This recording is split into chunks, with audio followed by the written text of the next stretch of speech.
नाम संदीप और मेरे यूट्यूब चैनल पर आप सभी का स्वागत है। आज हम पढ़ने वाले हैं क्लास 10th की साइंस और आज का हमारा जो चैप्टर है उसका नाम है अम्ल, क्षारक एवं लवण। ठीक है दोस्तों, तो सबसे पहले हम यहाँ पर ये समझेंगे अम्ल क्या होते हैं, क्षारक क्या होते हैं और लवण क्या होते हैं। फिर उसके बाद हम इस चैप्टर को आगे पढ़ना स्टार्ट करेंगे। ठीक है, तो जैसे मैंने यहाँ पे नाम लिखा अम्ल, है ना।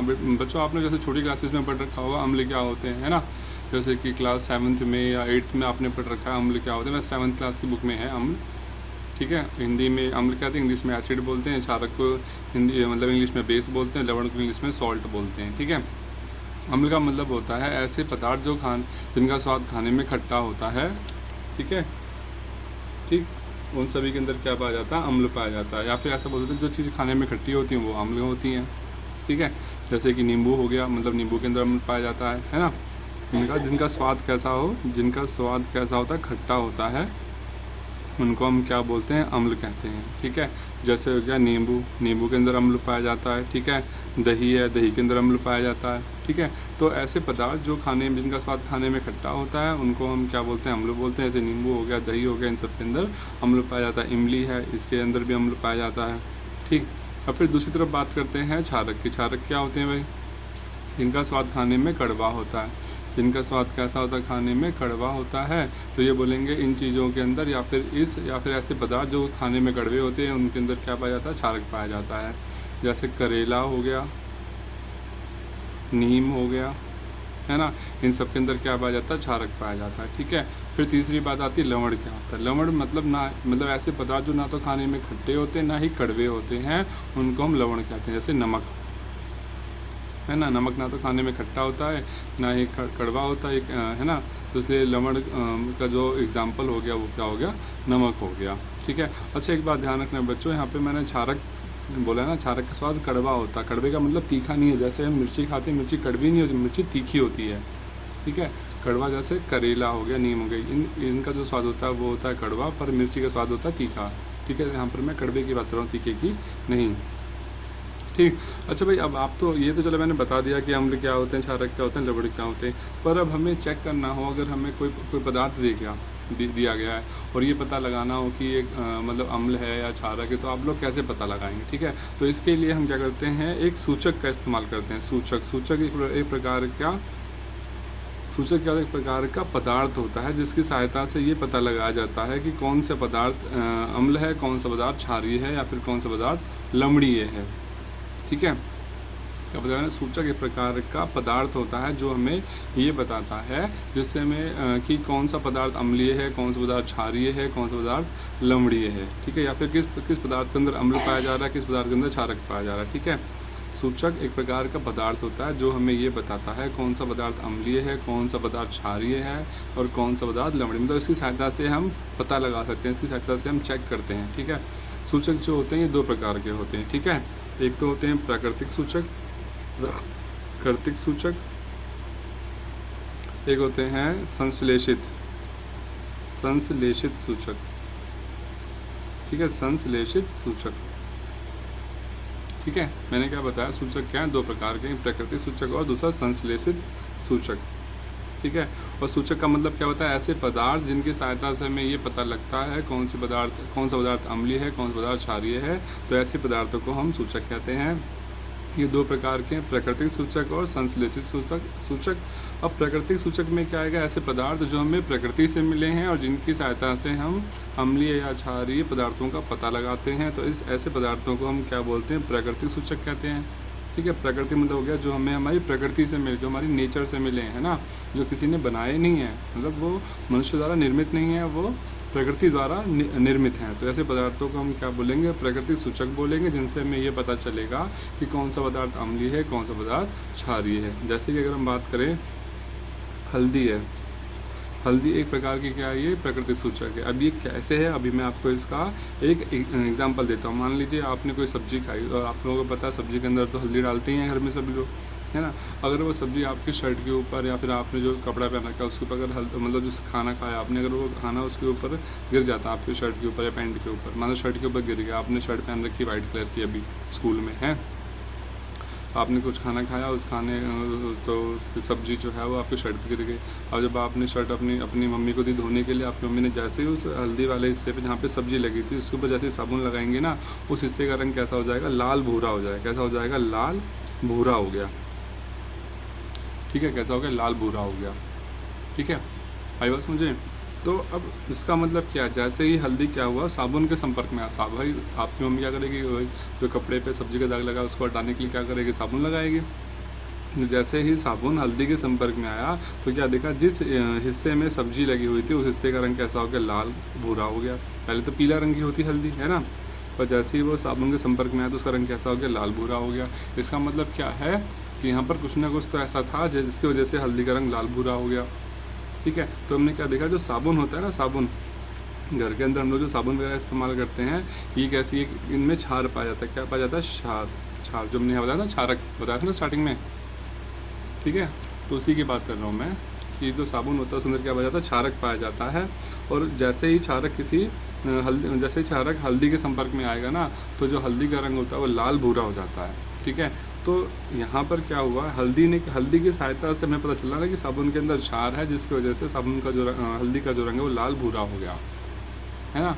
यहाँ पर क्या देखा, जैसे ही आपकी मम्मी ने शर्ट धोने के लिए मतलब साबुन का इस्तेमाल किया, जहाँ पर हल्दी लगी हुई थी वैसे जैसे ही साबुन लगाएंगी तो हल्दी का रंग लाल भूरा हो गया। ऐसा क्यों हुआ, क्योंकि साबुन के अंदर क्या पाया जाता है, क्षारक पाया जाता है। इस क्षारक की वजह से ही हल्दी जो है वो लाल भूरे रंग की हो गई, पीले से। तो इससे हमें इस हल्दी से हमें ये पता चला साबुन के अंदर क्या है, क्षारक है, क्षार मौजूद है। मतलब साबुन कैसा है, क्षारक है, इसके अंदर क्षार पाया जाता है। ठीक है, इसलिए हल्दी को हम क्या बोलेंगे, प्राकृतिक सूचक बोलेंगे, क्योंकि इसकी सहायता से हमें ये पता चला साबुन के अंदर क्या है, क्षारक मौजूद है। ठीक है, अब ये तो हमने एक हल्दी पढ़ लिया, इसके अलावा और भी है इसके एग्जांपल। जैसे अगर मुझे लिटमस पत्र की बात करें, लिटमस पत्र आपने सुना होगा, लिटमस पत्र, ये क्या होता है, ये भी एक प्रकार का क्या, प्राकृतिक सूचक। इसकी सहायता से भी हमें ये पता चलता है कौन सा पदार्थ अम्लीय है, कौन सा पदार्थ क्षारीय है। ठीक है, तो लिटमस पत्र होते हैं ना, ये दो प्रकार के होते हैं। कैसे होते हैं, दो प्रकार के, एक होता है लाल रंग का, ठीक है, एक होता है नीले रंग का। एक होता है लाल रंग का, एक होता है नीले रंग का। ठीक है, लाल और नीले रंग का होता है ये लिटमस पत्र। ठीक है, अब जो अम्ल होते हैं वो क्या करते हैं, अम्ल क्या करते हैं, अम्ल ध्यान देना, जैसे जो नीले रंग का जो लिटमस पत्र है, अम्ल क्या करेगा, जैसे अम्ल इस नीले रंग के लिटमस पत्र के संपर्क में आएगा, इसका रंग क्या कर देगा, लाल कर देगा। ठीक है, सुनिए मैं क्या बता रहा हूँ, मैंने क्या बताया, लिटमस पत्र दो प्रकार के होते हैं, लाल रंग का और नीले रंग का। ठीक है, तो जैसे ही कोई भी अम्ल क्या करेगा, वो नीले रंग के पत्र के संपर्क में आएगा। जो नीला रंग का जो पत्र है इसके संपर्क में आएगा तो इसका जो रंग है नीले से कैसा हो जाएगा, ये लाल हो जाएगा। कैसा हो जाएगा, लाल।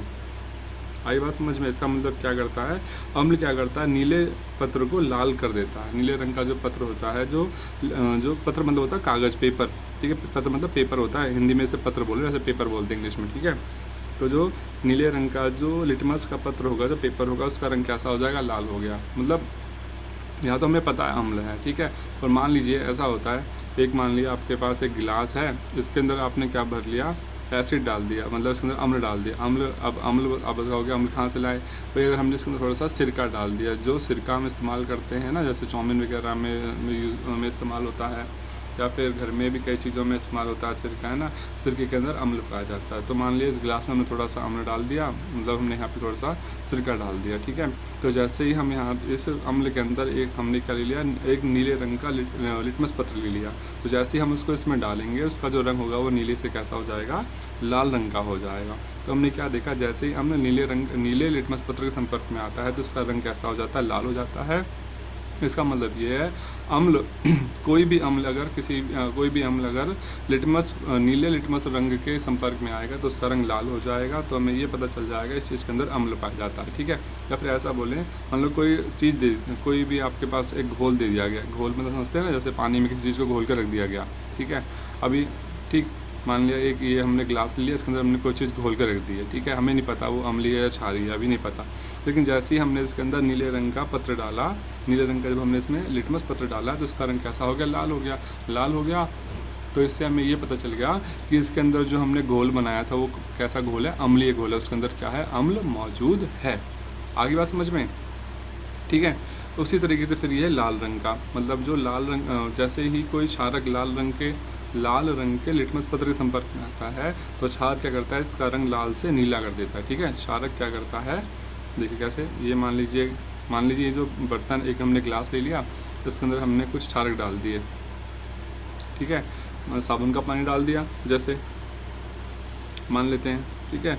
तो साबुन का पानी इसके अंदर भर दिया हमने ग्लास के अंदर, और जैसे ही इसके अंदर करा लाल रंग का लिटमस पत्र डाला, लाल रंग का हमने जैसे ऊपर जो लिटमस पत्र इस पानी में डुबोएंगे तो क्या देखेंगे, इसका जो रंग है वो लाल से कैसा हो जाएगा, नीला हो जाएगा। तो इसका मतलब ये है साबुन का पानी कैसा है, वो क्षारीय प्रकृति का, उसके अंदर क्या मौजूद है, क्षार मौजूद है, ठीक है।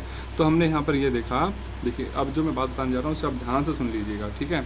तो यहाँ जो मैंने अभी हमने जो पढ़ा ना, यहाँ पर ये जो लिटमस पत्र के बारे में पढ़ा, उसे ध्यान से समझ लीजिए।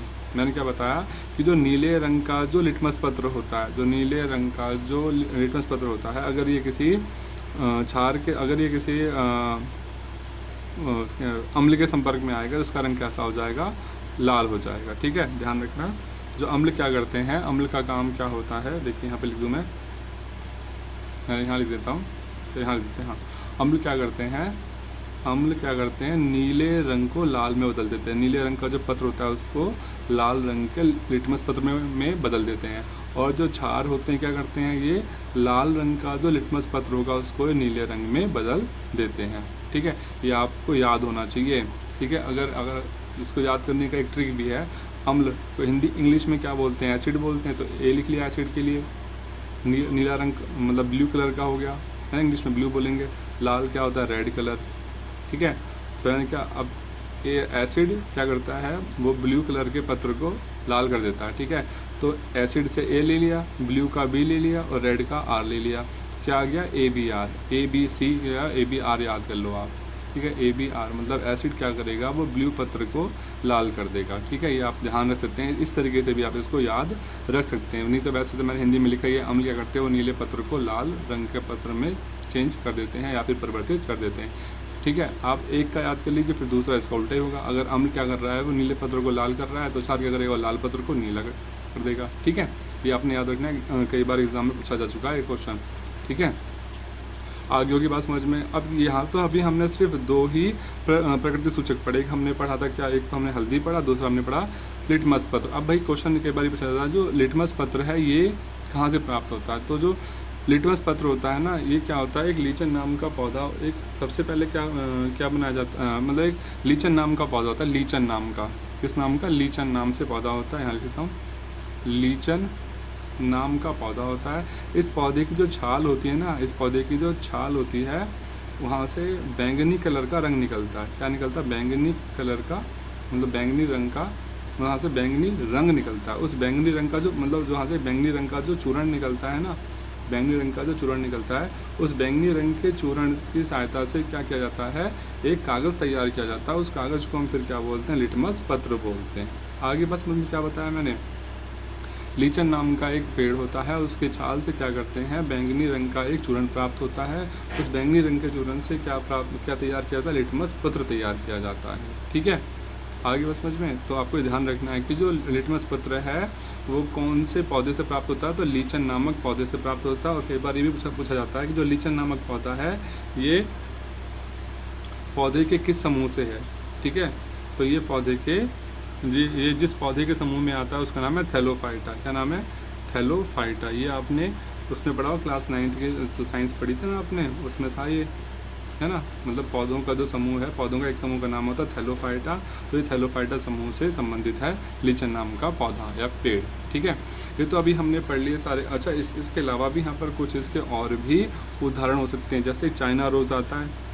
चाइना रोज़ मुझसे क्या होता है, चाइना रोज़ एक फूल होता है लाल रंग का, ठीक है। मुझे हिंदी में तो मुझे इसका नाम नहीं पता, लेकिन मैं आपको इसका डायग्राम चित्र बना के थोड़ा सा दिखा देता हूँ। इस टाइप का होता है कुछ ऐसे, ठीक है, और इस टाइप से होता है, और इसकी पंखुड़ियाँ यहाँ पे ऐसी होती हैं, लाल रंग का होता है।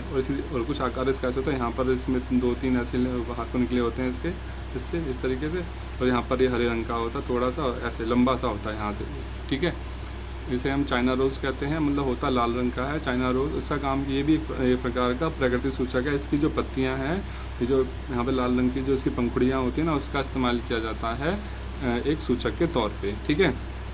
और इसके अलावा और भी हैं इसके एग्जांपल, जैसे कि जो लाल पत्ता गोभी है, लाल रंग की पत्ता गोभी देखी होगी आपने, बाज़ार में सब्जी मंडी में आती है ना लाल रंग की पत्ता गोभी, हाँ, तो उसका इस्तेमाल भी किया जाता है एक प्राकृतिक सूचक के रूप में, ठीक है। तो ये तो मैंने सारी चीज़ें जो बताई हैं, ये सभी मैंने प्राकृतिक सूचक बताए। अब मैं बताता हूँ संश्लेषित सूचक क्या होते हैं। भाई संश्लेषित का मतलब होता है जो मानव द्वारा बनाए गए हैं, मतलब ऐसे सूचक जो मानव निर्मित हैं, मानव के द्वारा बनाए गए हैं, उनको हम क्या बोलेंगे, संश्लेषित सूचक बोलेंगे। जैसे कि इसके 2 एग्जाम्पल आपकी बुक में भी दिए हुए हैं। तो हमें वैसे तो आपकी जो बुक में एनसीईआरटी किताब में दे रखा है ना बच्चों, वही पढ़ना है, और इसके अलावा बाहर से कोई किताब पढ़ने की ज़रूरत नहीं है, ठीक है। अगर आप मतलब किसी भी राज्य में रह रहे हो, चाहे यूपी में हो, हरियाणा में हो, अगर आप एनसीईआरटी बुक से अगर आप बुक लगी हुई है आपकी, अगर सिलेबस आपका एनसीईआरटी बुक से अगर आता है, तो आपने सिर्फ एनसीईआरटी बुक ही पढ़नी, कोई अलग से बुक पढ़ने की जरूरत नहीं, सिर्फ एनसीईआरटी से ही क्वेश्चन पूछा जाता है। एनसीईआरटी बुक की हर एक लाइन पढ़ लीजिए, उसके अलावा एक क्वेश्चन भी बाहर से नहीं पूछा जाएगा, ठीक है।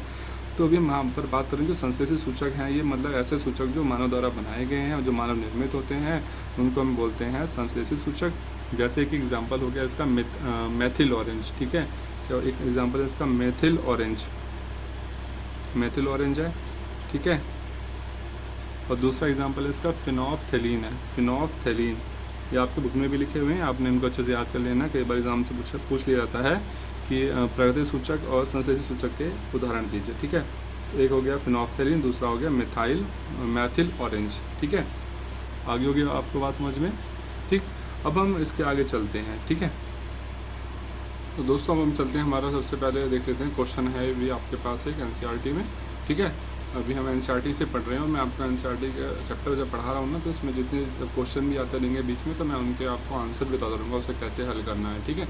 इसलिए मैं यहाँ पर इसका सोल्यूशन बता रहा हूँ। देखिए यहाँ पर क्या बोल रहा है, आपको 3 परख नलियाँ दी गई। परख नली का मतलब होता है टेस्ट ट्यूब, जो इस तरीके से बनी होती ना, आपने देखा होगा इसमें कई बार चैप्टर में, अपनी बुक खोली होगी तो इस तरीके से आप जो देख रहे होंगे ना, ये इस तरीके से जो आकार देख रहे हैं यू शेप में से, जैसे टेस्ट ट्यूब बोलते हैं इंग्लिश में, इन्हें बोलते हैं परख नली, ठीक है। इनमें से एक आश्रित जल, आश्रित मतलब होता है शुद्ध जल, शुद्ध मतलब एकदम प्योर वाटर जिसे कहते हैं। जैसे हम बैटरी के अंदर पानी डालते हैं ना जो, तो एक आश्रित जल होता है, वो डिस्टिल वाटर मतलब प्योर वाटर, ठीक है ना। तो वो अम्लीय होता है ना ही क्षारीय होता है, ठीक है। तो हमने 3 परख नली ली, एक ये हो गई, दूसरी ये बना ली हमने परख नली, ठीक है, तीसरी हमने ये बना ली, ठीक है। 3 परख नली हमने बना ली। और वो कहता है एक में क्या डालना है, आश्रित जल, शेष 2 में से एक में अम्लीय विलयन और दूसरे में क्षारीय। मान लो इसके अंदर हमने डाल दिया जल, शुद्ध जल, इसके अंदर हमने डाल दिया अम्ल, आ से अम्ल लिख दिया, इसमें हमने डाल दिया क्षार, मतलब क्षार से क्षार लिख दिया इसमें, ठीक है। यहाँ से मतलब इसमें डाल दिया जल,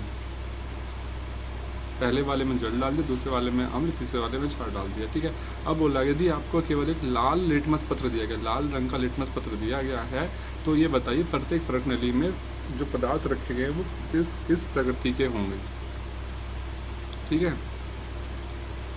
तो अब कैसे पता चलेगा भाई, तो पत्र कौन सा, लाल रंग का पत्र है। तो जो लाल रंग के पत्र को जब हम पहले जो जल वाली जिसमें हमने जल भर रखा है उसके अंदर डुबोएंगे, तो बताइए क्या उसका जो रंग होगा वो चेंज होगा। जो लाल रंग का जो लिटमस पत्र, पहले बताइए क्या है ये लाल रंग का जो लिटमस पत्र क्या है, ये एक प्रकार का प्राकृतिक सूचक है, जिससे हमें ये पता चलेगा कौन सा पदार्थ अम्लीय है, कौन सा पदार्थ क्षारीय है, ठीक है। अगर इस लाल रंग का जो लिटमस पत्र अगर इसका रंग कैसा हो जाए, नीला हो जाए, तो हमें ये पता चल जाएगा वो पदार्थ कैसा है, क्षारीय है, क्योंकि क्षार ही है जो केवल लाल रंग के लिटमस पत्र को नीले रंग में बदल सकता है। क्षार क्या करते हैं, वो लाल रंग के लिटमस पत्र को नीले में बदल सकते हैं। और क्षार के अलावा कोई और पदार्थ इसके रंग को परिवर्तित नहीं कर सकता, ठीक है।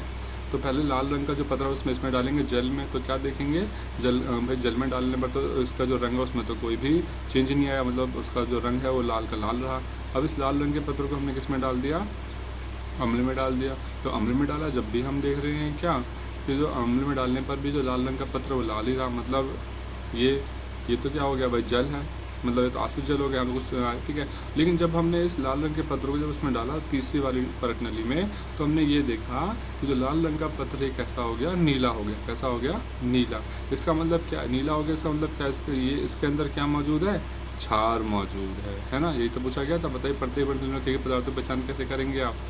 तो भाई क्षारक क्या करते हैं, वो लाल रंग के पत्र को नीला कर देते हैं, तो इसमें जब रखेंगे तो उसका रंग कैसा हो जाएगा, पत्र का नीला हो जाएगा। इसका मतलब इसमें क्या पाया जा रहा है, क्षार पाया जा रहा है, ठीक है। आशा करता हूँ आपको इसका आंसर समझ आ गया होगा। तो चलते हैं हम अपने अगले टॉपिक पे। देखिए बच्चों, अब हमें आगे पढ़ना है गंधीय सूचक क्या होते हैं। ठीक है, अभी हमने सूचक तो पढ़ लिए, सूचक दो प्रकार के पढ़े हमने, प्राकृतिक सूचक और संश्लेषित सूचक, है ना, वो तो आपको समझ आ ही गए होंगे। वो हम पढ़ रहे हैं प्राकृतिक गंधीय सूचक। गंधीय मतलब क्या होता है? गंध मतलब स्मेल, है ना, इंग्लिश में क्या बोलते हैं? स्मेल, है ना। तो यहाँ पर वही बात कर रहे हैं, गंधीय सूचक क्या होते हैं, मतलब ऐसे पदार्थ जो किसी अम्ल या क्षारक के संपर्क में आते हैं तो उनकी जो स्मेल है, उनकी जो उसमें से जो खुशबू या जो स्मेल आ रही है ना, गंध आ रही है, वो चेंज हो जाए या वो परिवर्तित हो जाए, तो ऐसे पदार्थों को हम क्या बोलते हैं? गंधीय सूचक बोलते हैं। ठीक है, मैंने बताया ऐसे पदार्थ, आगे बस मैं बता रहा हूँ, ऐसे पदार्थ जो अम्ल या क्षारक के संपर्क में आने पर, अम्ल या क्षारक के संपर्क में आने पर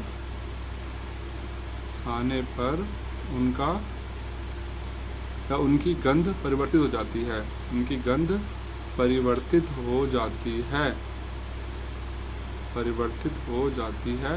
तो ऐसे पदार्थों को हम क्या बोलते हैं? गंधीय सूचक बोलते हैं। ठीक है, ऐसे पदार्थ जो अम्ल या क्षारक के संपर्क में आते हैं तो उनकी अगर स्मेल, जिसमें से जो खुशबू आ रही थी या बदबू आ रही थी, वो चेंज हो गई, है ना, तो ऐसे पदार्थों को हम क्या बोलेंगे? गंधीय सूचक बोलेंगे। जैसे प्याज है, ठीक है, लौंग है, ठीक, वेनिला है,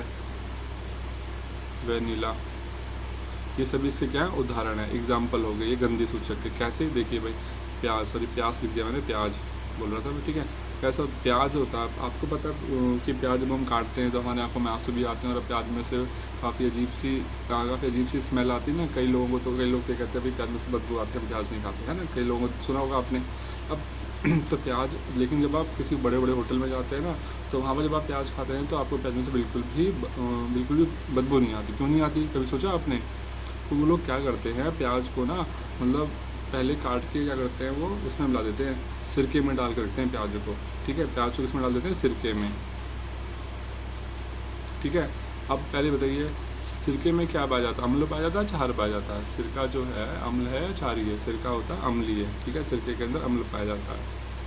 जब हम प्याज को काट के और सिरके में रख देते हैं तो उसके कारण क्या होता है? प्याज की जो दुर्गंध होती है, प्याज में से जो बदबू से आती है वो सारी निकल जाती है, और प्याज का जो स्वाद है वो, मतलब प्याज के जो बदबू जो आ रही थी वो तो सारी निकल जाती है, प्याज का जो स्वाद है वो भी अच्छा हो जाता है, क्योंकि जब हमें बदबू नहीं आएगी तो प्याज बहुत अच्छा लगेगा, है ना।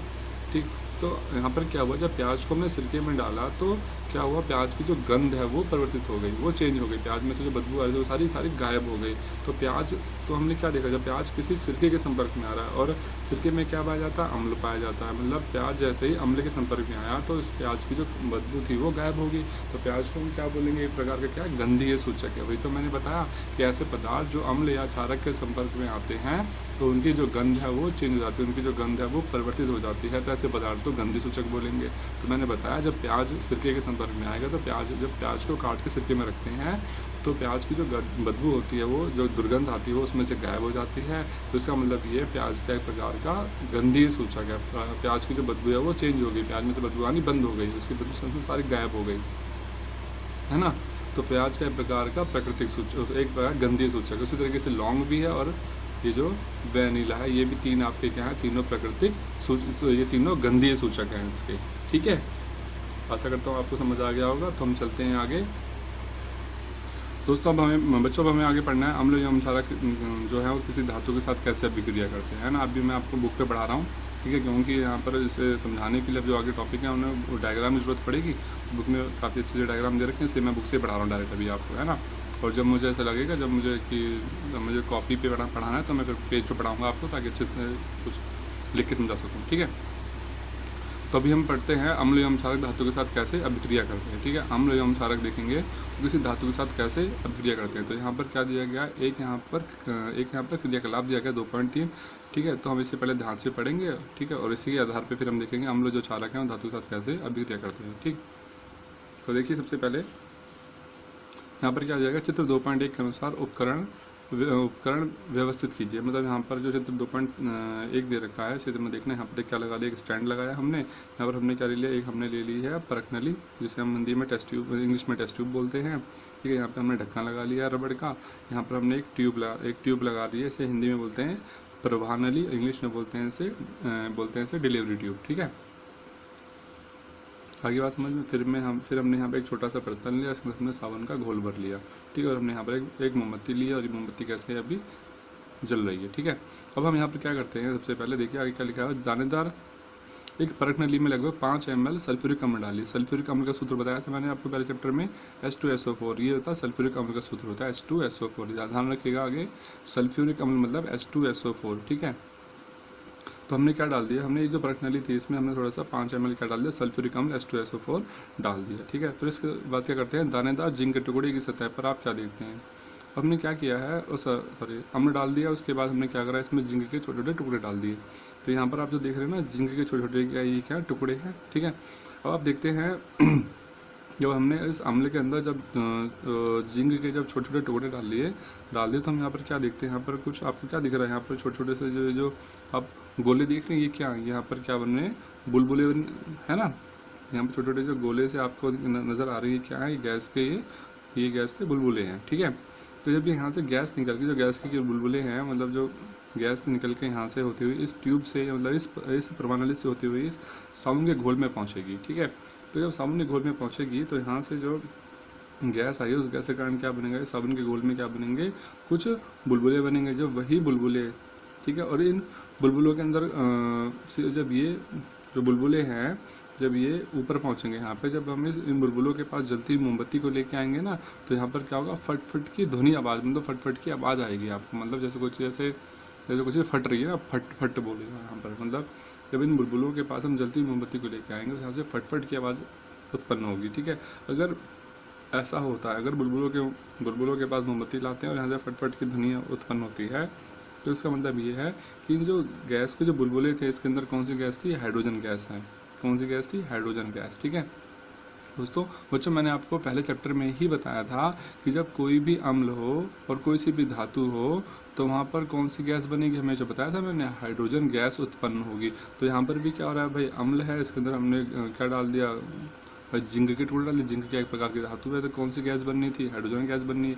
अब पेपर में क्वेश्चन कैसे आता है, पेपर में ये आता है कि ये बताइए कि मतलब कि जब किसी अम्ल के अंदर हम जिंक के कुछ टुकड़े डाल रहे हैं तो वहाँ से जो गैस निकलेगी तो हम उसको कैसे चेक करेंगे कि वो जो गैस निकली है वो हाइड्रोजन गैस है, हम उसका कैसे पता लगाएंगे। तो उसका आंसर ये आएगा, जब उस गैस को जब हम साबुन के पानी में से जब वो गैस जब पास होगी तो वहाँ पे क्या बनेंगे, वहाँ पर गैस के जो बुलबुले बनेंगे, जब उन बुलबुलों के पास हम जलती मोमबत्ती को लेकर आएंगे तो उसमें से क्या फटफट की ध्वनि उत्पन्न होगी। अगर ऐसा होता है, इससे ये सिद्ध हो जाता है कि जो बुलबुले थे उसके अंदर कौन सी गैस थी, हाइड्रोजन गैस थी। ठीक है, आशा करता हूँ आपको ये अच्छे से समझ आ गया होगा। तो चलते हैं आगे।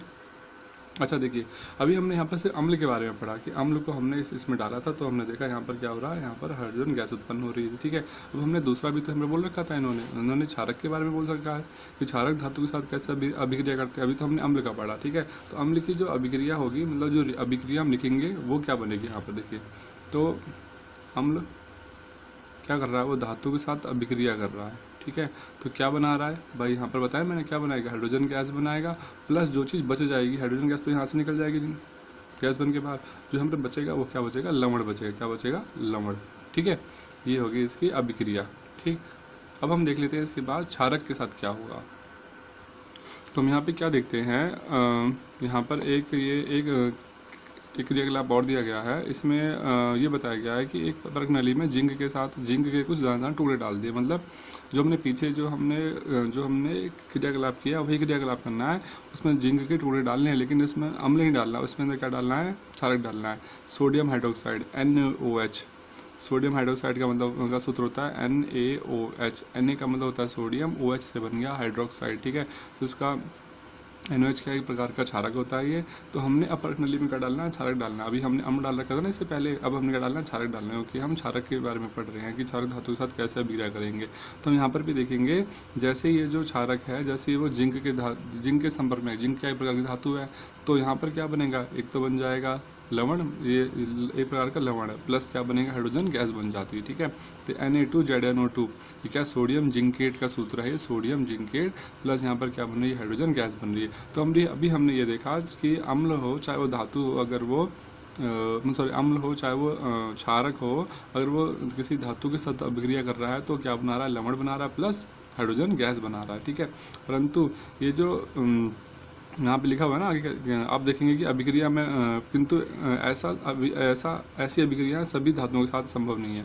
मतलब भाई ये बात तो मैंने बताई आपको कि अगर कोई भी अम्ल किसी भी धातु के साथ अभिक्रिया करेगा जब तो वहाँ पर हाइड्रोजन गैस बनेगी ही बनेगी, लेकिन ऐसी जो बात है ये क्षारक के साथ लागू नहीं होती। क्षारक अगर किसी भी धातु के साथ अभिक्रिया करेगा तो ये जरूरी नहीं है कि वहाँ पर हाइड्रोजन गैस बने ही बने। ठीक है, ये सिर्फ इसी के लिए संभव हो सकती है। ठीक है, आगे बात समझ में, चलते हैं आगे। अब देखिए अगला जो है हमें पढ़ना है धातु कार्बोनेट और धातु हाइड्रोजन कार्बोनेट अम्ल के साथ कैसे अभिक्रिया करते हैं। ठीक है, अभी मैं आपको बुक से इसलिए पढ़ा रहा हूँ क्योंकि यहाँ पर जो हम पढ़ रहे हैं ना इन सब में एक डायग्राम इस्तेमाल हो रहा है और यहाँ पर ये सभी क्या है, हम एक क्रियाकलाप के माध्यम से पढ़ रहे हैं, इसलिए अभी आपको बुक से ही समझना पड़ेगा। ठीक है, तो अभी हम पढ़ रहे हैं धातु कार्बोनेट। धातु कार्बोनेट क्या होते हैं, मतलब देखो कार्बोनेट का मतलब सूत्र होता है CO3। अगर किसी धातु के पीछे CO3 लग रहा है इसका उसे बोलेंगे धातु कार्बोनेट।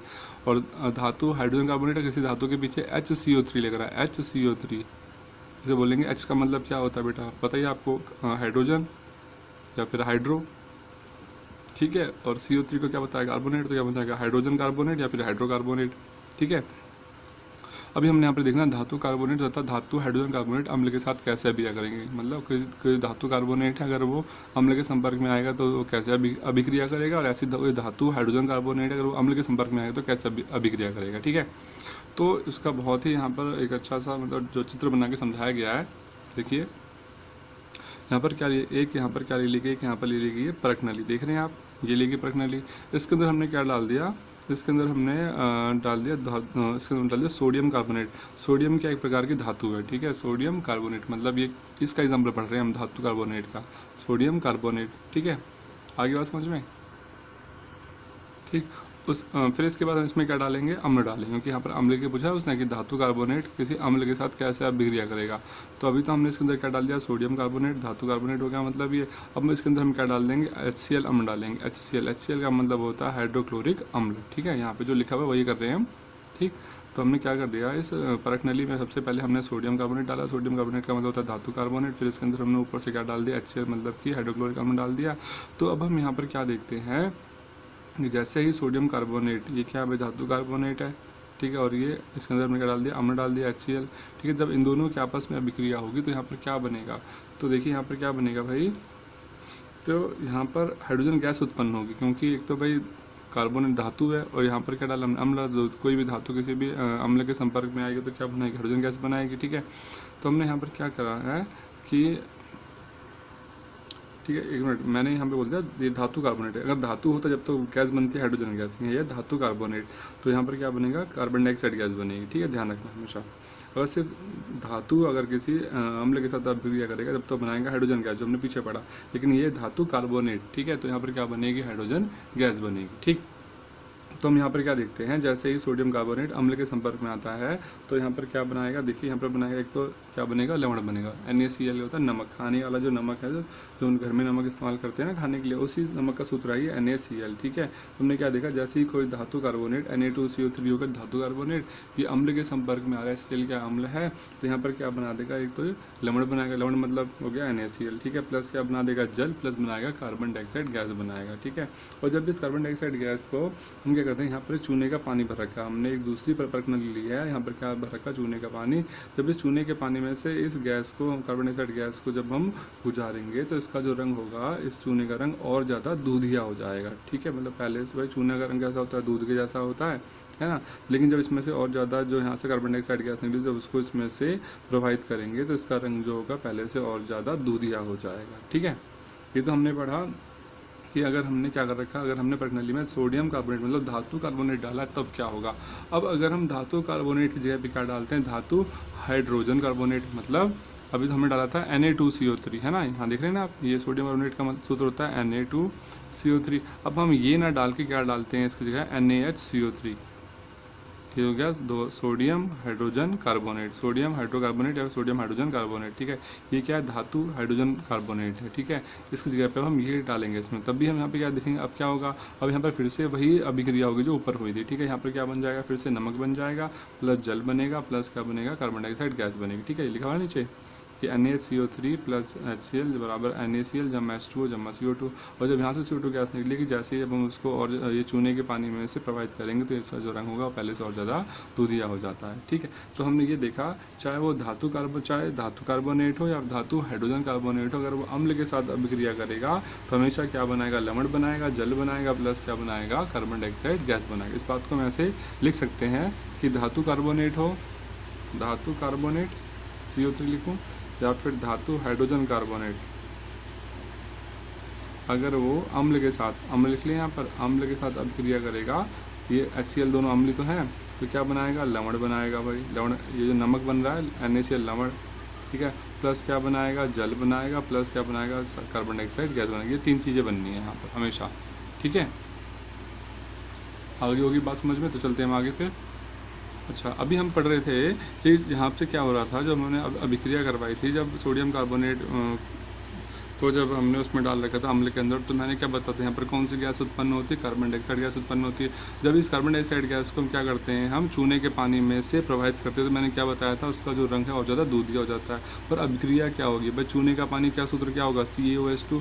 ये हम पहले जो हमारा भाग मतलब चैप्टर 1 था उसमें हमने पढ़ रखा ना, चूने का पानी सूत्र क्या होता है, ये होता है CaOH2, ठीक है, CaOH2 कैल्शियम हाइड्रोक्साइड, ठीक है।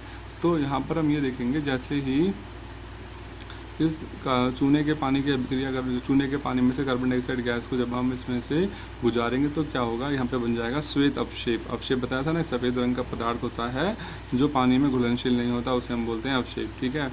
तो यहाँ पर कैल्शियम कार्बोनेट बन जाएगा, कैल्शियम कार्बोनेट सूत्र है ये, मतलब चूना बन जाएगा, ठीक है, मतलब ये चूना नहीं, कैल्शियम कार्बोनेट बन जाएगा। ये श्वेत अपक्षेप बोलेंगे, जो पानी में घुलेगा नहीं, पानी में ऐसे तैरता रहेगा, ठीक है। अगर अब यहाँ पर ये जो कैल्शियम कार्बोनेट बना, अगर इसमें से और ज़्यादा कार्बन डाइऑक्साइड गैस को प्रवाहित किया जाए, जो श्वेत अपक्षेप बना इसमें से और ज़्यादा कार्बन डाइऑक्साइड गैस को प्रवाहित करेंगे तो क्या होगा, अब ये बन जाएगा कैल्शियम हाइड्रोजन कार्बोनेट। नीचे लिखा हुआ देखिए, कैल्शियम कार्बोनेट जमा जल जमा कार्बन डाइऑक्साइड, ठीक है। तो इसमें से जब इसके अंदर और ज़्यादा कार्बन डाइऑक्साइड गैस गुजारी जाएगी तो ये बन जाएगा कैल्शियम हाइड्रोजन कार्बोनेट। अब क्या होगा, जल में ये घुल जाएगा, ये नहीं घुलता कैल्शियम कार्बोनेट, लेकिन जब इसमें से और ज़्यादा कार्बन डाइऑक्साइड गैस गुजारी जाती है तो बन जाता है कैल्शियम हाइड्रोजन कार्बोनेट, और अब ये जल में विलेय हो जाता है, जल में अभी घुलने लायक हो जाता है, ठीक है। अब हम पढ़ लेते हैं, जैसे चूना पत्थर हो गया, खड़िया है, खड़िया समझो चौक, जो टीचर बोर्ड पे लिखता है ना स्कूल में, वही खड़िया, हिंदी में खड़िया, इंग्लिश में चौक बोलते हैं। संगमरमर मतलब जो मार्बल वगैरह आपने देखा हो ना, घर में लोग अपने वो लगवाते हैं मार्बल फर्श पे, ठीक है। ये सभी किसके बने, ये सभी कैल्शियम कार्बोनेट के बने हुए हैं, सभी कैल्शियम कार्बोनेट के अलग अलग रूप में। कौन सा, खड़िया है, चूना पत्थर है, संगमरमर, ये सभी कैल्शियम कार्बोनेट के अलग अलग रूप हैं, ठीक। आगे समझ में।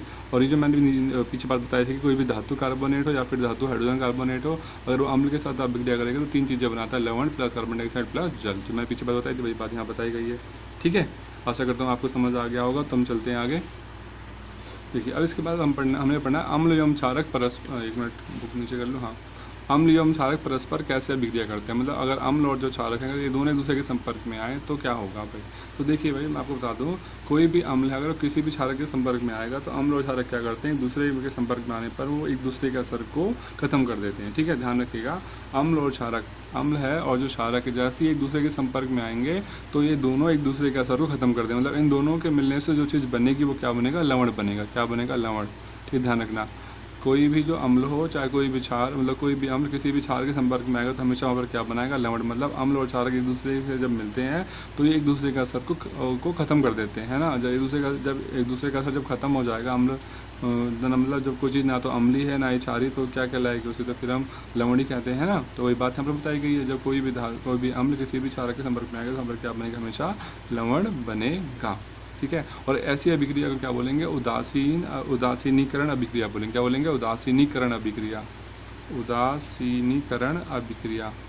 आगे बात समझ में क्या बता रहा हूँ मैं, उदासीनीकरण अभिक्रिया मतलब ऐसी अभिक्रिया जिसमें अम्ल क्या करता है, क्षारक के साथ, अम्ल क्षारक संपर्क में आता है तो अम्ल और क्षारक एक दूसरे के असर को खत्म कर देते हैं। तो इस प्रकार की अभिक्रिया को उदासीनीकरण अभिक्रिया कहते हैं, ठीक है। जैसे एग्जाम्पल दे रखा है यहाँ पे देखिए, NaOH क्या होता है भाई, सोडियम हाइड्रोक्साइड, क्या एक प्रकार का क्षार है। जो देखिए अब आप लोग पहचान कैसे करें, कई बच्चों को दिक्कत आई कि क्षार कौन सा, अम्ल कौन सा, पहचान कैसे करें। तो बेटा अम्ल तो मैंने बताया ना, अम्ल तो आपने बस 3 ही पढ़ने इस बुक के अंदर। एक तो है HCl, मतलब इसका नाम क्या होता है, हाइड्रोक्लोरिक अम्ल इसका पूरा नाम।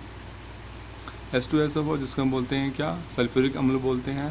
ठीक है, HNO3 जिसे हम बोलते हैं नाइट्रिक अम्ल। ठीक है, ये 3 ही अम्ल पढ़ने, इनके अलावा कोई भी अम्ल आप नहीं पढ़ेंगे बुक में। ठीक है, तो अब हम यहाँ पर क्या देखते हैं, जिसके और अब क्षार की पहचान कैसे होगी, मतलब ये तो 3 तो अम्ल तो आप पहचान सकते हैं अब। ठीक है, यही 3 है सिर्फ बुक में। तो क्षार कैसे पहचानेंगे, जिसके लास्ट में OH आ रहा वो क्षार होगा। ठीक है, ठीक, क्षारीय प्रकृति जब भी होती है जब लास्ट में OH आता है, उसके अंदर हाइड्रोक्साइड रहता है। ठीक है, तो ये जैसे क्षार है और HCl क्या अम्ल है, जैसे क्षारक अम्ल के संपर्क में आया तो हम क्या बना, जैसे नमक है ना NaCl, जो खाने वाला जो नमक होता है, जो साधारण नमक हम इस्तेमाल करते हैं खाने के लिए, ये वही है, इसका सूत्र होता है NaCl प्लस क्या बन जाता है, जल बन जाता है। ठीक है, तो हमने क्या देखा, जैसे ही क्षारक अम्ल के संपर्क में आया तो क्या बना रहा है, लवण बना रहा है प्लस जल बना रहा है। इस अभिक्रिया को हम क्या बोलते हैं, उदासीनीकरण अभिक्रिया कहते हैं। देखो यहाँ पर नीचे लिखा हुआ है, अम्ल एवं क्षारक की अभिक्रिया के परिणाम स्वरूप लवण तथा जल प्राप्त होता है, इसे उदासीनीकरण अभिक्रिया कहते हैं। ठीक है, आशा करता हूँ आपको समझ आ गया होगा। तो बच्चों अपना नेक्स्ट जो टॉपिक है वो है अम्लों के साथ धात्विक ऑक्साइडों की अभिक्रिया कैसे होगी। मतलब अम्ल है कोई, इसके साथ अगर हम कोई धात्विक ऑक्साइड मिला रहे हैं तो देखें अम्ल और धात्विक ऑक्साइड की अभिक्रिया कैसे होगी। ठीक है, सबसे पहले हमने क्या करिए, एक हमने बीकर ले लिया, यहाँ पर ये जो क्रियाकलाप दिया गया 2.7, अगर हम इसको पढ़ते हैं तो इसी को पढ़ के हमें समझ में आ जाएगा कि अम्ल किसी धातु ऑक्साइड के साथ अगर अभिक्रिया करेगा तो क्या बनाएगा या फिर क्या होगा। बीकर लिया, इस बीकर में हमने क्या डाल दिया, कॉपर ऑक्साइड डाल दिया। कॉपर ऑक्साइड सूत्र होता है CuO। ठीक है, इसका रंग कैसा होता है याद है, हमने पहले चैप्टर में पढ़ा था, इसका रंग कैसा था, काला होता है ना। पहले चैप्टर में पढ़ा था हमने, जब कॉपर को हम गर्म कर रहे थे कॉपर ऑक्साइड बन जाता है, इसका रंग कैसा हो जाता है, काला हो जाता है। और पहले कौन सा रंग का होता है, भूरे रंग का होता है, गर्म करने पर काला रंग हो जाता है। तो हमने इसके अंदर क्या डाल दिया, कॉपर ऑक्साइड डाल दिया CuO। अब हमने इसमें ऊपर से धीरे धीरे क्या डाला, अम्ल डाला। ये तो क्या है, कॉपर ऑक्साइड, मतलब धातु ऑक्साइड बने, कॉपर एक प्रकार की धातु है, O से क्या होगा ऑक्साइड, तो ये धातु ऑक्साइड को हमने इसमें डाल दिया। अब इसमें ऊपर से हमने क्या डाल रहे हैं, HCl अम्ल डाल रहे हैं, हाइड्रोक्लोरिक अम्ल डाल रहे हैं। तो क्या देखेंगे, जैसे ही जो कॉपर ऑक्साइड और जब HCl जब इसमें मिलाएंगे दोनों एक दूसरे को, तो उसका जो रंग होगा धीरे धीरे कैसा हो जाएगा, नीला हरा रंग का हो जाएगा। कैसा हो जाएगा, नीले और हरे रंग का हो जाएगा। ठीक है, तो हो जाएगा नीला हरा हो जाएगा। ठीक है, तो यहाँ पर जो नीला हरा रंग हो रहा है इसका मतलब ये यहाँ पर क्या बन रहा है, कॉपर क्लोराइड बन रहा है। क्या बन रहा है, कॉपर क्लोराइड CuCl2। क्योंकि जो कॉपर क्लोराइड का जो रंग होता है नीला हरे रंग का होता है। ठीक, आगे बात समझ में, तो हमने यहाँ पर ये देखा कॉपर ऑक्साइड मतलब एक धातु ऑक्साइड प्लस HCl क्या बना रहा है, कॉपर क्लोराइड बना रहा है, प्लस यहाँ पर क्या बनेगा, जल बन जाएगा H2O। ठीक है, अब हमने यहाँ पर ये देखा, देखिए ध्यान समझ लीजिए इसे क्या बता रहा हूँ अभी मैं, कि जब हम इस स्पीकर में जो बर्तन लिया हमने, स्पीकर में जब हमने पहले कॉपर ऑक्साइड डाला जो कि काले रंग का था, फिर इसमें हमने क्या डाल दिया, अम्ल डाल दिया HCl। जब इन दोनों की आपस में अभिक्रिया हुई तो यहाँ पर क्या बन गया, नीले हरे रंग का कॉपर क्लोराइड बन गया। तो इस अभिक्रिया को हमने यहाँ लिख लिया, कॉपर ऑक्साइड जमा HCl बराबर में आ गया कॉपर क्लोराइड जमा जल भी बनेगा यहाँ पर। ठीक है, अब ये जो कॉपर क्लोराइड बना है ना तो ये अम्लीय है ना ये क्षारीय, क्या बन गया, लवण बन गया। क्या बन गया, लवण प्लस क्या बन रहा है, जल बन रहा है। अगर इस अभिक्रिया को अभी हमने जो ऊपर जो उदासीनीकरण अभिक्रिया पढ़ी थी, अगर उससे दोनों की तुलना की जाए तो क्या समझ में आ रहा है, यहाँ पर तो क्या बन रहा है, लवण, यहाँ पे क्या बन रहा है, जल, और ऊपर भी यही बन रहा था। देखिए ध्यान से, यहाँ पे क्या बन रहा था, लवण, और यहाँ क्या बन रहा था, जल। ठीक है, अब ये तोड़ना है कि जो अब आप कहेंगे भाई यहाँ तो लवण NaCl था, यहाँ पे लवण कुछ और है। भाई लवण तो अलग अलग प्रकार के हो सकते हैं ना, लवण का मतलब होगा ऐसे वो पदार्थ जो ना तो अम्लीय ना क्षारीय हैं। अब ये थोड़ना है कि लवण बस यही है, तो एक एग्जाम्पल है उसके दोनों। ठीक है, ठीक, तो यहाँ पर भी लवण बन रहा है, यहाँ पर भी, और यहाँ पर जल बन रहा है। ठीक है, ये इधर वाला हिस्सा दोनों में बराबर है, और इधर क्या है, HCl अम्ल है, यहाँ पे भी HCl अम्ल है। तो यहाँ पे क्या है, ये कॉपर ऑक्साइड लिखा है, ये धातु ऑक्साइड है, और यहाँ पे क्या लिखा था, क्षार।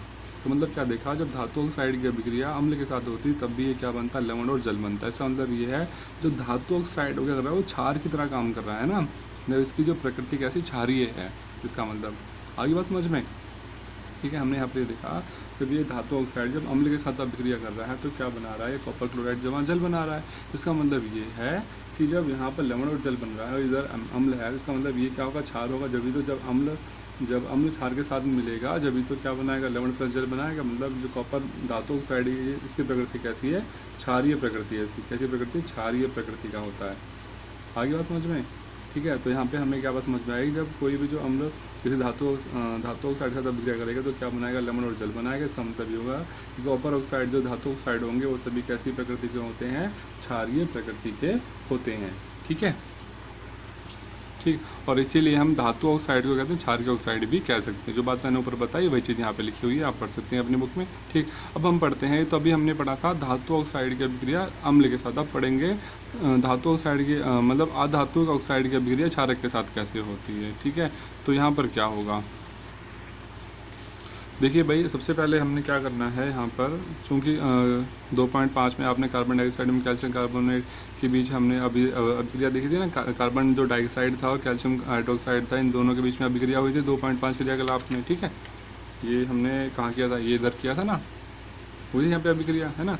यहाँ से जो भाई कार्बन डाइऑक्साइड, यहाँ से जो CO2 गैस निकली थी कार्बन डाइऑक्साइड, जब उसकी अभिक्रिया चूने के पानी के साथ हुई तो यहाँ पर क्या बन गया था, चूने का पानी और दूधिया हो गया था। ठीक है, तो इसका मतलब क्या है, इसका मतलब ये है जो कैल्शियम हाइड्रोक्साइड जो एक क्षारक है कार्बन डाइऑक्साइड के साथ अभिक्रिया करके लवण एवं जल का निर्माण करता है। ठीक है, मतलब जो कैल्शियम हाइड्रोक्साइड, देखिए मैं लिख के दिखा देता हूँ आपको।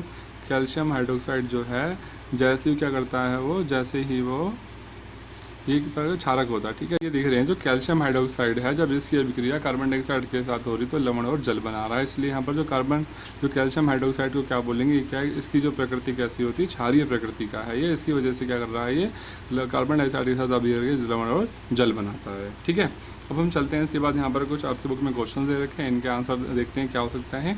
ठीक है, पहला क्वेश्चन देखिए क्या लिखा है, पीतल एवं तांबे के बर्तनों में दही एवं खट्टे पदार्थ क्यों नहीं रखने चाहिए। भाई पीतल एवं तांबे के बर्तन में दही एवं खट्टे पदार्थ क्यों नहीं रखने चाहिए, क्योंकि भाई दही और खट्टे जो पदार्थ होते हैं उनमें क्या पाया जाता है, अम्ल पाया जाता है। बताया ना मैं आपको, दही और जो खट्टे पदार्थ होते हैं इनमें क्या मौजूद होता है, अम्ल मौजूद होता है। तो जैसे ही हम क्या करेगा, धातुओं के संपर्क में आएगा तो क्या बना देगा, यहाँ पर क्या बना देगा, एक ये लवण बना देगा। ठीक है, लवण तो बनेगा, उसके साथ साथ क्या बनेगा, यहाँ पर एक जहरीला पदार्थ बन जाएगा, जहरीला पदार्थ बनेगा।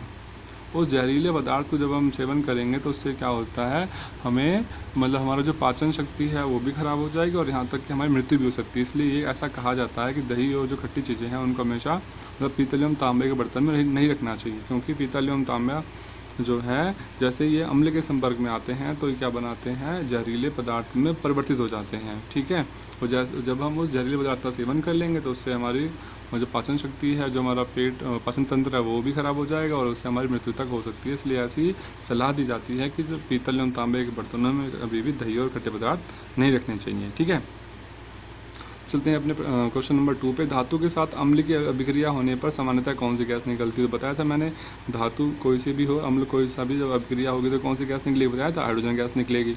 ठीक है, अब एक उदाहरण के द्वारा समझाइए, मतलब वही एग्जाम्पल देना है जो मैंने बताया था, याद है आपको, ये वाला एग्जाम्पल पीछे अभी हमने सीखा था, इधर देख लेते हैं।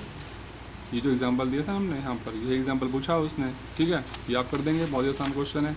ठीक है, मतलब वो जो पूरा क्रियाकलाप है उस क्रियाकलाप को पूरा यहाँ पे लिख देना है इसमें। ठीक है, फिर गैस की जांच कैसे करेंगे, बताया था ना, मोमबत्ती को जब लेके जाएंगे बुलबुलों के पास, उसमें से फटफट ध्वनि आवाज़ आएगी, तो वही चीज़ है यहाँ पर। ठीक, अब चलते हैं क्वेश्चन नंबर 3 पे अपने।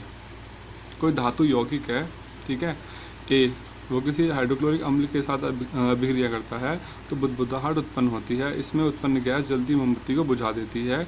यदि उत्पन्न यौगिकों में से एक कैल्शियम क्लोराइड है तो इस अभिक्रिया के लिए संतुलित रासायनिक समीकरण लिखिए। अब हम चलते हैं अपने क्वेश्चन नंबर 3 पे। क्वेश्चन नंबर 3 में ये कहा गया है, कोई धातु यौगिक है ए, ठीक है, कोई धातु यौगिक ए है, उसकी अगर अभिक्रिया हाइड्रोक्लोरिक अम्ल के साथ हो रही है तो क्या बनाता है, फिर वहाँ पर मतलब वहाँ से क्या होता है, वहाँ पे गैस निकलती है और जिस गैस से मोमबत्ती बुझ जाती है। ठीक है, मतलब अब बताओ, मोमबत्ती बुझ जा रही है, इसका मतलब कौन सी गैस निकलेगी, कार्बन डाइऑक्साइड गैस निकलती है। आपको बताया ना, ये जो कार्बन डाइऑक्साइड गैस होती है क्या करती है, आग बुझाने के काम आती है। इसका मतलब यहाँ पर कौन सी गैस निकल रही होगी, hydrogen gas, carbon dioxide gas, जब तो मोमबत्ती बुझ गई आपकी। ठीक है, अब हम इसके आगे देखते हैं, वो ये क्वेश्चन आगे ये कहा गया, यदि उत्पन्न यौगिकों में से मतलब जो चीज़ें उत्पन्न हुई यहाँ पर एक कैल्शियम क्लोराइड है तो बताइए इस अभिक्रिया के लिए संतुलित रासायनिक समीकरण लिखना है आपने। ठीक है, तो सबसे पहले क्या लिखना है, ए हमें नहीं पता क्या है, उसकी अभिक्रिया किसके साथ हो रही है, हाइड्रोक्लोरिक अम्ल के साथ, HCl के साथ हो रही है। तो ये क्या बना रहा है यहाँ पर, एक तो भाई कार्बन डाइऑक्साइड गैस बन रही है और प्लस क्या बन रहा है, कैल्शियम क्लोराइड बन रहा है, CaCl2 बन रहा है ना। आगे बात समझ में। अब यहाँ पर क्लोरीन कितनी है, 2 है, तो यहाँ पर भी आपको क्लोरीन 2 करनी पड़ी, यहाँ पर 2 से गुना कर दीजिए। ठीक है, अब उसने पूछा ये बताइए ए क्या है, ए का क्या मतलब है। अब देखिए यहाँ पर क्या बन रहा है, कार्बन डाइऑक्साइड प्लस बन रहा है कैल्शियम कैल्शियम क्लोराइड। इसका मतलब यहाँ पर क्या होना चाहिए, कैल्शियम तो आना ही आएगा, है ना। और प्लस क्या बन रहा है यहाँ पे CO2, तो कैल्शियम कार्बोनेट होगा ये। जब कैल्शियम कार्बोनेट की अभिक्रिया हाइड्रोक्लोरिक अम्ल के साथ होती है तो बनता है कार्बन डाइऑक्साइड प्लस बनता है कैल्शियम क्लोराइड, ठीक है। तो ए का मतलब क्या है, एक जगह पे क्या है, कैल्शियम कार्बोनेट आएगा। ये आपको अभिक्रिया है ना, जब आप चैप्टर को बार बार पढ़ेंगे एक दो बार तब आपको याद हो जाएंगी, ठीक है। इसलिए आपको फिर आप भी एकदम क्वेश्चन देखते समझ जाएंगे यहाँ पर क्या पदार्थ बनना चाहिए, ठीक है। ये आ गया इसका आंसर। ए का मतलब क्या आएगा, एक जगह पे कैल्शियम कार्बोनेट आएगा और ये इसकी रासायनिक अभिक्रिया आ गई कि CaCO3 जमा 2HCl बराबर में CO2 प्लस CaCl2, ठीक है। तो चलते हैं हम फिर आगे। अब हमारा जो अगला टॉपिक है ये है सभी अम्लों एवं क्षारकों में क्या समानता होती है। जो अम्ल होते हैं जो क्षारक होते हैं इनमें समानताएं क्या होती हैं, मतलब जितने भी अम्ल है उन सब के अंदर क्या चीज़ है जो सब में पाई जाती है सभी अम्ल के अंदर, और ऐसे जितने भी क्षारक है उन सब में क्या चीज़ है जो एक मतलब क्या ऐसी वो चीज़ है जो सब में सभी क्षारकों में कॉमन है, और ऐसी सभी अम्लों में क्या चीज़ कॉमन पाई जाती है। तो बेटा मैं एक बात बता दूं आपको, इसके लिए हमने यहाँ पर एक क्रियाकलाप दिया गया, उस क्रियाकलाप के माध्यम से पता चल जाएगा कि अम्ल और क्षारकों में क्या क्या चीज़ें समान पाई जाती है। मतलब अम्ल के सभी अम्लों में क्या चीज़ें समान है और सभी क्षारकों में क्या चीज़ें समान है। अम्ल और क्षारक में आपस में कोई समानता ही नहीं है, ठीक है, ध्यान रखना। अम्ल और क्षारक में कोई समानता नहीं, लेकिन सभी अम्ल में क्या समानता है, सभी क्षारकों में क्या समानता है वो पढ़ेंगे यहाँ पर, ठीक है। तो यहाँ पर एक क्रियाकलाप दिया गया, पहले उसे देख लेते हैं, उससे हमें ये बात समझ में आ जाएगी। देख लीजिए यहाँ पे क्या, ग्लूकोज, अल्कोहल और हाइड्रोक्लोरिक अम्ल, सल्फ्यूरिक अम्ल आदि का विलयन लीजिए। देखिए ग्लूकोज क्या भाई बताइए, अम्लीय या क्षारीय है, तो ये क्या है, नहीं है पता। देखिए ग्लूकोज और जो अल्कोहल है ये तो है क्षारीय, और हाइड्रोक्लोरिक अम्ल और जो सल्फ्यूरिक अम्ल तो नाम से लिख रहा है अम्ल, मतलब तो अम्ल है, ठीक है। ग्लूकोज है और जो अल्कोहल जैसे पानी, जब ये दोनों कैसे हैं, क्षारीय प्रकृति के होते हैं, ठीक है। और जो हाइड्रोक्लोरिक अम्ल है और जो सल्फ्यूरिक अम्ल है तो अम्लीय है, मतलब एसिड है, ठीक है। अब हमने क्या करना है, एक हमने बीकर लिया है, यहाँ पे देखिए इस साइड, इधर से देखते हैं हम। यहाँ पे हमने एक बीकर लिया, आप देखें बीकर, ठीक है। इसके अंदर हमने सबसे पहले क्या डाल दिया, इसके अंदर हमने अम्ल डाल दिया। कोई सा भी हम डाल सकते हैं, आपकी मर्ज़ी है, जो भी यहाँ पर बुक में लिखे हुए थे। HCl अम्ल डाल दीजिए, चाहे HCl डाल दीजिए या फिर H2SO4 डाल दीजिए, ठीक है। ऐसे मतलब हाइड्रोक्लोरिक अम्ल और H2SO4 मतलब सल्फ्यूरिक अम्ल, आपकी मर्ज़ी कोई सा भी अम्ल डाल दीजिए इसमें, ठीक है। यहाँ पे हम अम्ल डाल दिया। फिर हमने यहाँ पर क्या रखा है, एक रबड़ का ढक्कन रख दिया, रबड़ का कॉर्न और ढक्कन, ठीक है। इस पर 2 कील लगा दी हमने, एक कील यहाँ लगा दी, एक कील यहाँ लगा दी, ऐसे, ठीक है। अब हमने क्या किया, इस कील को एक तार बांधी हमने इधर से, इसको बैटरी से जोड़ दिया, इस कील को हमने यहाँ तार के माध्यम से स्विच से जोड़ दिया, यहाँ पे बल्ब लगा दी, यहाँ लगा दी हमने बैटरी 6 वोल्ट की, ठीक। अब देखते हैं यहाँ पर क्या हो, जैसे ही स्विच को बंद कर देंगे, मतलब स्विच को चालू करेंगे तो यहाँ से जो करंट बहना चालू हो जाएगा भाई। अब क्या देखते हैं भाई, ध्यान देखिए, जो तारे हैं दोनों, जो तार, एक तार इधर से कील में जुड़ रही है, तार इधर से कील में जुड़ रही है। अब ये दोनों जो कीलें एक तो एक दूसरे के संपर्क में तो नहीं है भाई, दोनों कीलें हमने रबड़ के ढक्कन में लगाई। और आपको पता है जो रबड़ क्या होता है, ये जैसे इसके अंदर ये विद्युत का कुचालक होता है, इसमें से विद्युत धारा बिल्कुल भी पास नहीं होती, ठीक, इसमें से करंट पास नहीं होता है ना। तो क्या देखेंगे, जब यहाँ से स्विच को चालू किया तो करंट बहना चालू हुआ, तो यहाँ जो बल्ब है वो जलने लग गई। ऐसा क्यों हुआ भाई, जबकि दोनों तारें एक दूसरे के संपर्क में है ही नहीं। जब दोनों तारें एक दूसरे को छू नहीं रही हैं तो करंट कैसे पास हो रहा है, और बल्ब क्यों जल रही है। इसका मतलब क्या है कि इस अम्ल के अंदर कुछ ना कुछ है ऐसा जिसके कारण क्या हो रहा है, ये बल्ब जल रही है, ठीक है। इस अम्ल के अंदर कुछ ना कुछ है ऐसा जिसके कारण ये बल्ब जल रही है, ठीक है। चाहे वो कोई सा भी अम्ल डाले, ये हाइड्रोक्लोरिक अम्ल डाल लें या फिर सल्फ्यूरिक अम्ल डाल लें, दोनों केस में ये बल्ब जलेगी, ठीक है। अभी हमें समझ में आ गया अम्ल के अंदर कोई चीज़ ऐसी है जिसके कारण ये बल्ब जल रही है, ठीक है। अब क्या चीज़ है वो हम बाद में बताएंगे, ठीक है। अब हम अम्ल की जगह इसमें क्या डाल देते हैं, ग्लूकोज। क्वेश्चन में कहा गया था ना, क्या डाल दीजिए, ग्लूकोज डाल लें, ठीक है। या फिर क्या बोला था उसने, अल्कोहल डाल लेते हैं हम। अब यहाँ से इसे हटा देते हैं, सल्फ्यूर, ये जो हमने अम्ल डाले थे इसको हटा के हम इसमें ग्लूकोज डाल देते हैं एक बार, और फिर एक बार हम डालेंगे अल्कोहल। सबसे पहले हम इसमें ग्लूकोज डाल के फिर चेक करते हैं। जैसे यहाँ से स्विच को चालू कर देंगे तो देखते हैं बल्ब जलता है नहीं जलता, तो हम ये देखेंगे जो बल्ब है वो नहीं जला। ऐसे जब हमने इसमें अम्ल को हटा के ग्लूकोज डाल दिया, फिर हम इस ग्लूकोज को यहाँ से बाहर निकाल लेते हैं, फिर इसके अंदर डाल देते हैं अल्कोहल। भाई अल्कोहल डाल दिया, जब भी ये जो गैस बल्ब है वो नहीं जली। इसका मतलब क्या है भाई, जब ग्लूकोज और अल्कोहल डालें जब तो बल्ब नहीं जल रही है, लेकिन जब इसके अंदर हम अम्ल डाल देते हैं जब बल्ब है वो जलने लग जाती है। मतलब ग्लूकोज और अम्ल में वो चीज़ नहीं है जो चीज़ अम्ल के अंदर पाई जा रही है ना। और अम्ल के अंदर कुछ ना कुछ ऐसा खास है जिसके कारण ये बल्ब जल रही है, ठीक है। तो इसका मतलब क्या देखिए यहाँ पर, ये है अम्ल की स्थिति में बल्ब जलने लग जाता है। हमने क्या देखा, जब अम्ल को डाल रहे हैं तो यहाँ पर क्या बल्ब जल रही है, इसका मतलब ये है कि और ठीक है। और फिर आगे देखते हैं, जब ग्लूकोज और अल्कोहल डालते हैं तो विद्युत का चालन नहीं होता, इसमें से बल्ब नहीं जलता। तो बल्ब के जलने से यह पता चलता है कि इस विलयन से विद्युत धारा का प्रवाह हो रहा है। मतलब जब अल्कोहल इसके अंदर हमने जब अम्ल डाला था तो बल्ब जल रही थी, है ना। जब यहाँ देखते हैं चित्र, हाँ, जब भी हमने इसके अंदर अम्ल डाला तो ये बल्ब जल रही, इसका मतलब ये है इस अम्ल के कारण क्या हो रहा है, यहाँ पे जो विद्युत धारा है वो यहाँ से प्रवाहित हो रही है, यहाँ से करंट है वो पास हो जाता है अम्ल के कारण। लेकिन जब इसमें ग्लूकोज या फिर अल्कोहल डालें तो पास नहीं हो रहा, ठीक है। तो अब हम क्या देखते हैं आगे, अम्लों के अंदर क्या हो जाता है, धनायन पाया जाता है। अम्ल में क्या हो जाता है, धनायन, ठीक है। आयन आपने पढ़े होंगे, क्लास 9th के साइंस में पढ़े थे आयन, ठीक है। आयन दो प्रकार के होते हैं, एक तो होते हैं धनायन, ठीक है, याद है आपको। दूसरे क्या होते हैं, याद है, बताएं। दूसरे होते हैं ऋणायन, ऋण आयन, ठीक है। ऐसे आयन जिनके ऊपर प्लस का साइन होगा उन्हें तो बोलेंगे धनायन, जिनके ऊपर माइनस का साइन होगा उन्हें बोलेंगे ऋणायन, ठीक है। तो हमने क्या देखा, अम्लों के अंदर क्या पाया जाता है, H पॉजिटिव आयन पाया जाता है, जिसे हम धनायन बोलते हैं। इसी H पॉजिटिव आयन, ये जो H पॉजिटिव आयन होते हैं ये क्या करते हैं, ये इस अम्ल के अंदर क्या करते हैं, विद्युत धारा को प्रवाहित करने में सहायता करते हैं, ठीक है। तो सभी अम्लों के अंदर क्या पाया जाता है, H पॉजिटिव धनायन या फिर आयन पाया जाता है। ये बात आपने हमेशा ध्यान रखनी, सभी अम्ल के अंदर H पॉजिटिव आयन पाया जाएगा, ठीक है। और इसी तरीके से जितने भी मतलब आपके क्षारक होते हैं, जैसे कि मैंने बताया ग्लूकोज, अल्कोहल, इनके अंदर क्या पाया जाता है, इनके अंदर ऋणायन पाया जाता है। इसका साइन होता है OH नेगेटिव, OH नेगेटिव, बताया था ना। OH के लिए, OH का मतलब क्या होता है, मतलब क्षारीय है वो, ऊपर हमने साइन लगा दिया, माइनस मतलब ये हो गया ऋणायन का साइन हो गया, ठीक है। आगे बात समझ में, ठीक। तो अब हमने ये बात तो हमें समझ में आ गई है कि जो अम्ल होते हैं उसके अंदर क्या होते हैं भाई, उसके अंदर H पॉजिटिव धनायन होते हैं, मतलब H पॉजिटिव आयन होते हैं या फिर धनायन होते हैं, जिसके कारण जो विद्युत धारा है वो आसानी से प्रवाहित हो जाती है। और जो क्षारक होते हैं उनके अंदर क्या होता है, ऋणायन पाया जाता है, जिसके कारण जो विद्युत धारा है वो प्रवाहित नहीं होती, ठीक है। अब हम चलते हैं इसके आगे ये दिया गया है कि जलीय विलयन में अम्ल या क्षारक का क्या होगा, ठीक है। अगर अम्ल या क्षारक को जल में घोल देते हैं तो क्या होगा, ठीक है। मतलब अम्ल और क्षारक अगर जल के साथ अभिक्रिया करेंगे तो क्या होगा। तो सबसे पहले हमने क्या करना है, देखिए भाई, तो यहाँ पर सबसे पहले अगर हम देखें ना, तो जैसे ही मतलब कोई भी अम्ल जो है अगर वो जल के संपर्क में आएगा, कोई भी अम्ल अगर जल के संपर्क में आएगा तो यहाँ पर क्या बनेगा, H पॉजिटिव आयन उत्पन्न होंगे। क्या उत्पन्न होंगे, H पॉजिटिव आयन उत्पन्न होंगे, ठीक है। क्या बताया मैंने, कोई सा भी अम्ल किसी भी जल के संपर्क में आएगा तो यहाँ पर क्या बनाएगा, H पॉजिटिव आयन बनाएगा, ठीक है। आगे बस समझ में। अब देखिए इसकी अभिक्रिया कैसे होगी, क्योंकि अम्ल और जल की हम यहाँ पर बात कर रहे हैं ना, तो अभिक्रिया कैसे लिखेंगे हम इसको, देखिए यहाँ लिख देते हैं।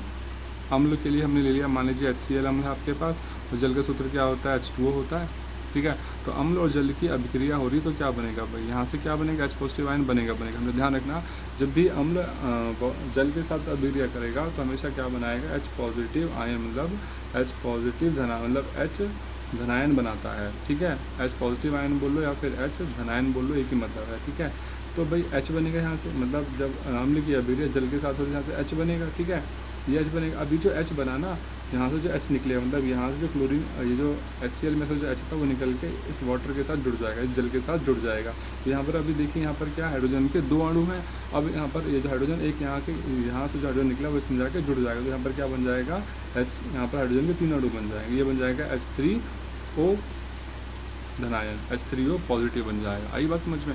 यहाँ से जो हाइड्रोजन निकला वो, यहाँ से जो हाइड्रोजन निकला ना इधर से, वो इसमें जाकर जुड़ जाएगा। अब कई बार क्वेश्चन आता है भाई, जब अम्ल और जल की अभिक्रिया होती है तो वहाँ पर ये हाइड्रोनियम आयन क्यों बनता है, H3O पॉजिटिव को बोलते हैं हाइड्रोनियम आयन। क्या बोलते हैं, हाइड्रोनियम आयन बोलते हैं इसको। तो अब ये भाई H इसमें जाके क्यों जुड़ा, उसका क्या कारण था, साथ जुड़ गया, वो अकेले क्यों नहीं रह पाया। तो इसका आंसर ये है भाई, क्योंकि जो H जब यहाँ से हाइड्रोजन का एक अणु निकलता है वो अकेले नहीं रह सकता। क्यों नहीं सकता, क्योंकि उसकी जो वैलेंसी है वो कंप्लीट नहीं होती, उसकी वैलेंसी पूरी तरीके से भरी नहीं होती उसकी, ठीक है। मैं यहाँ पर बता रहा हूँ आपको, जो यहाँ से जब हाइड्रोजन निकलेगा तो वो क्या अकेले नहीं रह सकता। क्यों नहीं रह सकता, क्योंकि जो H है ना, जो हाइड्रोजन है उसकी जो अपने क्लास 9 में पढ़े होंगे ना, कोष पढ़े होंगे, के कोष, एल कोश, एम कोश, एन कोश पढ़े ना, शेल इंग्लिश में शेल बोलते हैं, हिंदी में कोश पढ़ते हैं। इसका जो पहला जो कोश है ना कि वो पूरी तरीके से भरा नहीं हुआ है, इसलिए अकेले रह ही नहीं पाएगा हाइड्रोजन। इसलिए क्या करता है, ये जल के साथ जाकर जुड़ जाएगा और क्या बना देगा, H3O पॉजिटिव बना देगा, हाइड्रोनियम आयन बना देगा। इसे H3O पॉजिटिव क्या बोलते हैं, हाइड्रोनियम आयन बोलते हैं। तो हमने यहाँ पर क्या देखा, जैसे ही हम क्या कर रहा है, जल के साथ अभिक्रिया कर रहा है, यहाँ पर क्या बन रहा है, हाइड्रोनियम आयन बन रहा है। मतलब वैसे बनता तो H पॉजिटिव आयन है, लेकिन वो जाकर जल में जुड़ जाता है, जिसकी वजह से यहाँ पर क्या बन जाता है, हाइड्रोनियम आयन। ठीक है, और ये Cl यहाँ पे बन जाएगा नेगेटिव। ठीक है, ये तो हमने देखी जल की अभिक्रिया जब अम्ल के साथ हो रही है। अब हम आगे देखेंगे कि अगर जल की अभिक्रिया क्षार के साथ होती तो क्या होगा। ठीक है, ये लिखे क्षारक NaOH है, NaOH मतलब सोडियम हाइड्रोक्साइड, Na होता है सोडियम, OH बताया था ना हाइड्रोक्साइड बोलेंगे, K का मतलब पोटेशियम, OH का मतलब हाइड्रोक्साइड, Mg का मतलब है मैग्नीशियम, OH का मतलब है हाइड्रोक्साइड। ठीक है, तब इसको जब इसकी अभिक्रिया करवाएंगे जल के साथ, जब इसको हम जल में मिला देंगे तो क्या बनेगा, देखिए यहाँ पर Na पॉजिटिव, ये तो बन गया आपके पास धन आयन, प्लस क्या बन गया OH नेगेटिव, क्या बन गया ऋण आयन, जिसके ऊपर माइनस का साइन आएगा उसे बोलेंगे ऋण आयन। यहाँ पे देखते हैं साफ साफ लिखा माइनस। ठीक है, ऐसे जब पोटेशियम हाइड्रोक्साइड की अभिक्रिया करवाएंगे जल के साथ तो यह बनेगा K पॉजिटिव जमा OH नेगेटिव। ठीक है, ऐसे ही मैग्नीशियम हाइड्रोक्साइड की अभिक्रिया जब जल के साथ होती है तो बनाएगा मैग्नीशियम पॉजिटिव और बनाएगा 2OH नेगेटिव। ठीक है, तो हमने क्या देखा कि जब जल की अभिक्रिया अम्ल के साथ हो रही जब तो वहाँ पर क्या बन रहा है जब तो वहाँ पर बन रहा है H पॉजिटिव आयन, और जब जल की अभिक्रिया अम्ल क्षारक के साथ हो रही तो यहाँ पर क्या बन रहा है, OH नेगेटिव आयन बनता है। ठीक है, ये बात आपने हमेशा ध्यान रखनी। अब एक बात और सुन लीजिए कि ऐसे ये क्या है, सभी क्षारक है और इनको हम जल में घोल रहे थे, तो ऐसे सभी क्षारक जो जल में घुल सकते हैं उनको हम क्या बोलते हैं, क्षार कहते हैं। इंग्लिश में आता है एल्कली। ठीक है, आपने क्या बोलना है, आपने यहाँ पर क्षार बोलना है हिंदी में। ठीक है, तो ऐसे सभी क्षारक जो जल में घुल सकते हैं उनको हम क्षार कहते हैं। सभी क्षारक जल में नहीं घुल सकते, कुछ ही जो क्षारक हैं वो जल में घुल सकते हैं, तो जल में घुलने वाले क्षारक को क्षार कहा जाता है। ठीक है, जैसे कौन कौन से हो गया, सोडियम हाइड्रोक्साइड हो गया, पोटेशियम हाइड्रोक्साइड हो गया, मैग्नीशियम हाइड्रोक्साइड हो गया, ऐसे क्षारक हैं जो जल में घुल सकते हैं। ठीक, और इनकी जो प्रकृति और इनका स्वाद, और ये अगर इनको छुएंगे तो कैसे होते हैं, साबुन की तरह होते हैं। मतलब जैसे साबुन को छूने पर आपको काफ़ी ज़्यादा चिकनाहट महसूस होती है ना, वैसे होते हैं। स्वाद कड़वा होता है और प्रकृति कैसे संचारक होती है, मतलब कि जैसे ही किसी चीज़ के संपर्क में आएंगे तो उस पर ही जंग लगना चालू हो जाता है। ठीक है, मतलब वो चीज़ ख़राब होना चालू हो जाती है। ठीक है, आशा करता हूँ आपको समझ आ गया होगा। चलते हैं हम फिर आगे। अब देखते हैं हम, देखिए आपने कई बार देखा होगा कि अम्ल और क्षारक को अगर हम जल में मिलाते हैं तो मिलाते कैसे हैं। ठीक है, अभी हमने पढ़ा अम्ल और क्षारक की अभिक्रिया, अम्ल और जल की अभिक्रिया से होती है, क्षारक और जल की अभिक्रिया से होती है ना। अब आपने ये समझना, जब अम्ल और जब जल को हम आपस में मिलाएंगे या फिर क्षारक और जल जो क्षारक के जल को मिलाएंगे आपस में, तो कैसे मिलाएंगे, सुनिए ध्यान से। ये होता क्या है, जब अम्ल देखो अम्ल जो है, जो क्षारक होते हैं ये दो प्रकार के होते हैं। ठीक है, एक होते हैं सांद्र अम्ल, एक होते हैं तनु अम्ल। ठीक है, ऐसे ही क्षार भी होते हैं। क्षार में क्या हो जाएगा, सांद्र क्षार बोल देंगे। ठीक है, क्षारक, और तनु क्षारक बोल देंगे। ठीक है, इनका मतलब क्या होता है देख लीजिए भाई। देखिए जो सांद्र अम्ल, सॉरी दिख नहीं रहा आपको, तो सांद्र अम्ल और जो सांद्र क्षारक होते हैं ना, ये क्या होते हैं, ये मतलब इनके अंदर जल की मात्रा बहुत कम होती है। मतलब सांद्र अम्ल और सांद्र क्षारक ऐसे हैं इनके अंदर जल की मात्रा बहुत कम होती है या फिर ना के बराबर होती है। मतलब ये बहुत ज़्यादा शक्तिशाली होते हैं।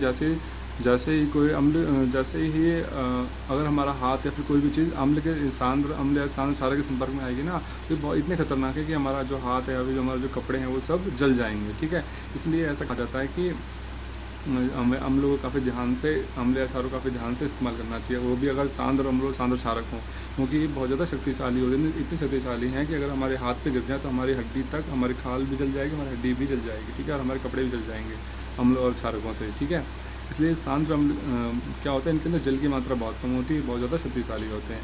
अब सांद्र अम्ल को अगर हमने तनु अम्ल में बदलना है तो कैसे बदलेंगे, देखिए। ठीक है, तो क्या होता है भाई, जैसे सांद्र अम्ल हमने जब सांद्र अम्ल को जब हमने तनु अम्ल में बदलना है ना, तो क्या किया जाता है, हमेशा जल के अंदर सांद्र अम्ल को मिलाया जाता है। ये हमने क्या ले लिया, एक बीकर ले लिया। ठीक है, इसके अंदर हमने क्या भर लिया, जल भर लिया यहाँ तक पूरे में। अब इसके अंदर हम क्या करेंगे, ऊपर से छोटी छोटी बूंदें डालेंगे, किसकी, अम्ल की डालेंगे।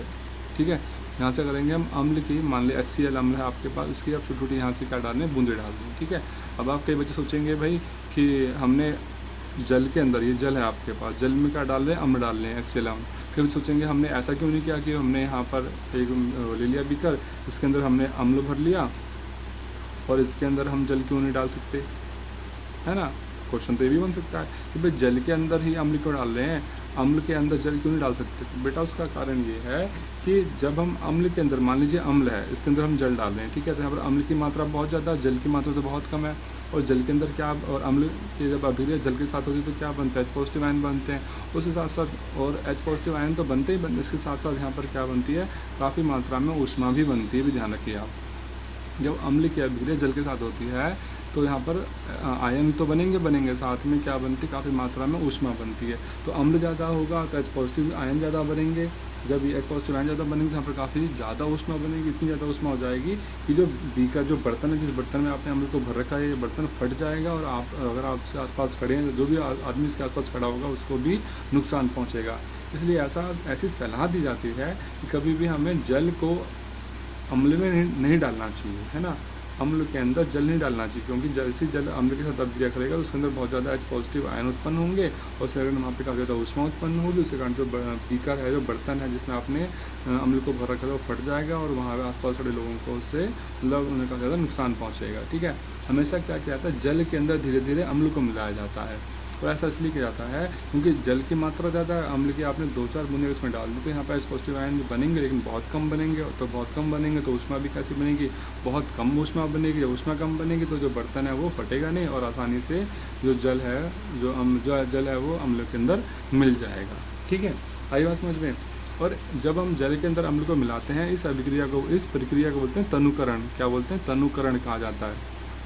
ठीक है, ये तो हमने अम्ल के बारे में पढ़ा। ऐसे ही अगर हम क्षारक के बारे में बोलें तो जब भी ऐसा ही होता है, अगर हम जल के अंदर, अगर हम यहाँ पे जल के अंदर अम्ल यहाँ पर अम्ल की जगह क्या डालेंगे, क्षारक डाल देते हैं, क्षारक। यही प्रक्रिया क्षारक के साथ होती है। अगर हम क्षारक के अंदर सीधा जल डाल दें तो तब भी यहाँ पर काफ़ी मात्रा में ऊष्मा उत्पन्न होगी, और उसके कारण जो बर्तन है ये फट जाएगा। इसलिए हम क्या करते हैं, जल के अंदर धीरे धीरे ऊपर से क्षारक डालते हैं, ताकि जो इसमें ऊष्मा है वो कम उत्पन्न हो, और जो बर्तन है वो फटे नहीं और किसी को नुकसान ना पहुँचे। ठीक है, और इस प्रक्रिया को भी क्या कहते हैं, तनुकरण कहा जाता है।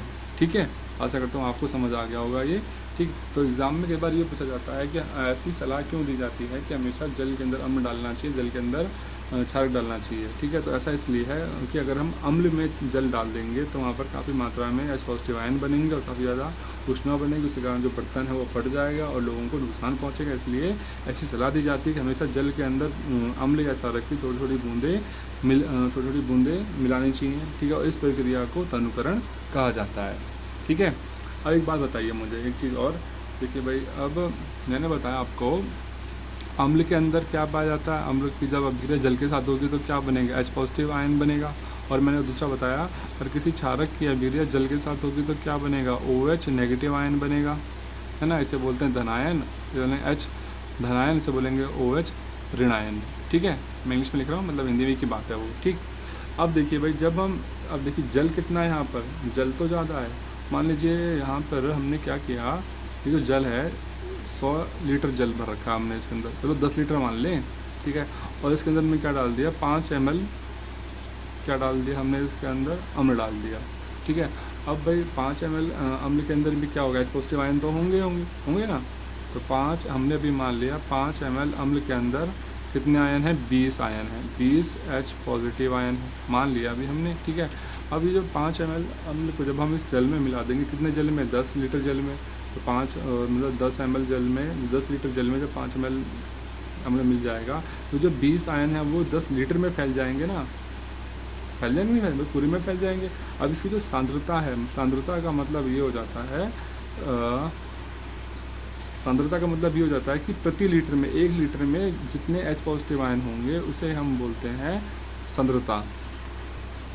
ठीक है, तो अभी हम यहाँ पे क्या देख रहे हैं, जब इस 10 लीटर के अंदर हमने 5 ml अम्ल डाल दिया, 5 ml में कितने, 20 H पॉजिटिव आयन थे। जब 20 H पॉजिटिव आयन इस पूरे जल में फैल गए तो क्या देखा हमने, जो H पॉजिटिव आयन की जो सांद्रता थी, इसकी जो संख्या थी, प्रति लीटर जल में जो H पॉजिटिव आयन की संख्या होती है उसे सांद्रता कहते हैं।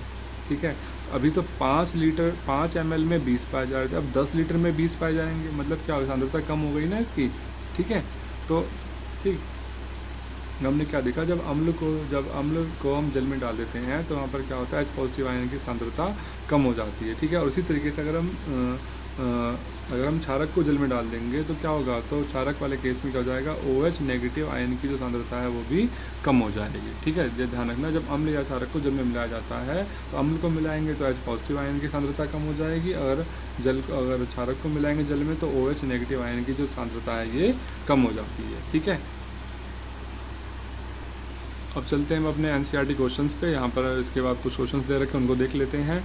पहला क्वेश्चन है भाई, HCl HNO3 आदि जलीय विलयन में अम्लीय अभिलक्षण क्यों प्रदर्शित होते हैं। मतलब HCl क्या अम्ल है, HNO3 ये नाइट्रिक अम्ल है, जलीय विलयन में मतलब उसको जल में घोलते हैं तो ये अम्लीय अभिलक्षण क्यों प्रदर्शित करते हैं, जबकि अल्कोहल और ग्लूकोज तो ऐसा नहीं कर रहे थे। तो क्या बताया था मैंने, इसका आंसर क्या है, क्योंकि HCl और HNO3 में क्या पाया जाता है, यहाँ लिखेंगे क्योंकि HCl HNO3 में क्या पाया जाता है, मतलब जैसे ये जल के साथ अभिक्रिया करते हैं तो यहाँ पर क्या बनाते हैं, H पॉजिटिव आयन उत्पन्न करते हैं, और इन्हीं H पॉजिटिव आयन के कारण जो है जो अम्ल है और जो मतलब जो HCl है और जो HNO3 है ये क्या करते हैं, जल के अंदर अपनी अम्लीय प्रकृति को प्रदर्शित करते हैं। ठीक है, क्या बताया मैंने, इसका आंसर ये होगा, जैसे ही अम्ल जल के संपर्क में आता है तो इसमें क्या बनते हैं, अच्छा दिख नहीं रहा, मैंने बताया जैसे ही जल जो है, जैसे अम्ल जो है HCl अम्ल जो नाइट्रिक अम्ल है, जैसे ही जल के संपर्क में आएगा तो क्या बनाएगा, H पॉजिटिव आयन बनाएगा, और इसी H पॉजिटिव आयन के कारण क्या होता है, ये जो अम्ल होते हैं वो जल के अंदर अपनी अम्लीय प्रकृति को प्रदर्शित करते हैं। ठीक है, जबकि जो अल्कोहल और जो ग्लूकोज है इनके अंदर H पॉजिटिव आयन नहीं पाया जाता, इसलिए ये अपनी अम्लीय प्रकृति को इसमें जल में प्रदर्शित नहीं कर सकते। ठीक है, क्वेश्चन नंबर 2 है, अम्ल का जलीय विलयन क्यों विद्युत चालन करता है। क्या बताया मैंने, अम्ल का जलीय विलयन, तो अभी बताया मैंने, अम्ल जब कभी भी जल के साथ अभिक्रिया करेगा तो क्या बनाएगा, H पॉजिटिव आयन बनाएगा। ठीक है, और यही H पॉजिटिव आयन क्या करते हैं, ये H पॉजिटिव आयन करते हैं विद्युत का चालन करते हैं, इसी कारण जो करंट है, जो विद्युत धारा है वो आसानी से प्रवाहित हो जाती है। तो इसका आंसर ये आएगा, अम्ल का जलीय विलयन क्यों विद्युत का चालन करता है। तो आंसर क्या आएगा भाई, बताया ना मैंने अभी, क्या सोचो, वही तो बताया मैंने कि जैसे ही अम्ल जल के साथ अभिक्रिया करेगा तो वहाँ पर H पॉजिटिव आयन बनेगा, और H पॉजिटिव आयन क्या करते हैं, विद्युत का चालन करता है, इसलिए अम्ल का जलीय विलयन विद्युत का चालन करेगा। थर्ड क्वेश्चन, शुष्क हाइड्रोक्लोरिक गैस, शुष्क मतलब सूखा, मतलब जल नहीं है, इसमें जल नहीं है, ध्यान में जल नहीं है। ठीक है, शुष्क हाइड्रोक्लोरिक गैस शुष्क लिटमस पत्र का रंग क्यों नहीं बदलती। भाई हाइड्रोक्लोरिक गैस है मतलब HCl गैस है, और लिटमस पत्र, भाई आपको पता है रंग क्यों नहीं बदलेगा, क्योंकि यहाँ से जब तक ये हाइड्रोजन यहाँ से निकलेगा नहीं। ठीक है, और पत्र भी कैसा, लिटमस पत्र है, वो भी सूखा हुआ, पानी तो है ही नहीं यहाँ पर। तो जो अम्ल होता है ये अपनी प्रकृति कब प्रदर्शित करता है, जब इसकी अभिक्रिया जल के साथ होगी। जब अम्ल की अभिक्रिया जल के साथ होगी तो यहाँ से क्या बनेगा, H पॉजिटिव आयन बनेगा, और इस H पॉजिटिव आयन के कारण ही क्या करेगा, अम्ल अपनी प्रकृति को प्रदर्शित करता है। ठीक है, तो यहाँ पर क्या देखेंगे कि जो शुष्क हाइड्रोक्लोरिक गैस है, जब इसकी अभिक्रिया जल के साथ नहीं हो रही है, इसलिए यहाँ पर H पॉजिटिव आयन उत्पन्न नहीं होगा, जिसके कारण जो लिटमस पत्र का रंग है वो परिवर्तित नहीं होगा, चेंज नहीं होगा। ठीक है, क्वेश्चन नंबर 4 पे चलते हैं। क्वेश्चन नंबर 4 है, अम्ल को तनकृत करते समय यह क्यों अनुशंसित करते हैं, मतलब ऐसे क्यों सलाह दी जाती है कि अम्ल को जल में मिलाना चाहिए। अभी बताया मैंने, ठीक है, समझ आ गया होगा आपको। क्वेश्चन नंबर 5 देखते हैं फिर, अम्ल के विलयन को तनुकृत करते समय हाइड्रोनियम आयन की सांद्रता कैसे प्रभावित होती है। अभी बताया ना, अभी इससे पहले बताया था मैंने ये बात कि जब अम्ल को हम जब जल में मिलाते हैं तो जो H पॉजिटिव आयन की जो सांद्रता होती है वो प्रति इकाई कम होती चली जाती है। बस जाएगा इसका आंसर। कैसे प्रभावित होती है, कैसे मतलब क्या होता है, उसकी सांद्रता बढ़ जाएगी घट जाएगी, तो क्या होगा, H पॉजिटिव आयन की सांद्रता होती है वो घट जाती है। H पॉजिटिव बोलो या फिर हाइड्रोनियम आयन बोलो, H3O पॉजिटिव। ठीक है, क्वेश्चन नंबर 6 देखिए, जब सोडियम हाइड्रोक्साइड विलयन में अधिक की क्षारक मिलाते हैं, जब सोडियम हाइड्रोक्साइड में क्षारक मिला रहे हैं और ज़्यादा क्षारक मिला रहे हैं, तो बताइए हाइड्रोक्साइड आयन की सांद्रता कैसे प्रभावित होगी। मतलब अगर आप किसी विलयन में मतलब क्षारक के अंदर और ज़्यादा क्षारक मिलाएंगे तो क्या होगा, उसकी जो जो OH क्षारक में क्या पाएगा, OH नेगेटिव, तो OH नेगेटिव जो आयन्स की जो संख्याएं होंगी वो बढ़ती चली जाएगी। तो इसका आंसर ये आएगा कि जब हम किसी सोडियम हाइड्रोक्साइड विलयन में जब अधिक के मतलब और ज़्यादा क्षारक मिलाते हैं तो जो हाइड्रोक्साइड आयन होते हैं, हाइड्रोक्साइड आयन, इनकी सांद्रता बढ़ती जाती है। इसका आंसर आएगा क्या, बढ़ती जाती है। ठीक है दोस्तों, तो बच्चों ये हमारा जो आज हमने मतलब इसका पार्ट 1 कर लिया है, ठीक है। और बाकी का जो चैप्टर रह गया वो उसके लिए मैं एक वीडियो और बना दूंगा पार्ट 2 के नाम से, ठीक है। तो अगर आपको वीडियो अच्छी लगी तो प्लीज़ मेरी वीडियो को लाइक कीजिए और शेयर कीजिए और मेरे चैनल को सब्सक्राइब कीजिए और अपने दोस्तों को भी मेरी वीडियो शेयर कीजिए, ठीक है, ताकि जो बच्चे अभी लॉकडाउन के कारण स्कूल नहीं जा पा रहे हैं घर बैठ के आसानी से पढ़ सकें, ठीक है। और अगर आपको कोई भी डाउट है या फिर कोई भी चीज़ नहीं समझ में आ रही है ना, तो आप प्लीज़ वीडियो के नीचे कमेंट कर देना कि सर हमें ये बात समझ नहीं आ रही है, तो मैं अपनी जब नेक्स्ट वीडियो में आपके उस डाउट को दूर करने की कोशिश करूँगा, ठीक है। और दोस्तों आप वीडियो देखिए और वीडियो देखने के बाद प्लीज़ लाइक ज़रूर कीजिए। अगर आपको वीडियो अच्छी लग रही है तो लाइक कीजिए, अगर अच्छी नहीं लग रही है तो मुझे कमेंट करके ये बता दीजिए कि आपको क्या बात नहीं समझ आई है, या फिर कि सर हमें ये बात ऐसे नहीं ऐसे पढ़ाइए, है ना। तो मुझे पता चल जाएगा कि आपको कैसे पढ़ाना है और क्या चीज़ आपको नहीं समझ आई, जब भी तो मैं आपको और अच्छे समझा पाऊँगा, ठीक है। तो मिलते हैं फिर अपनी नेक्स्ट वीडियो में, और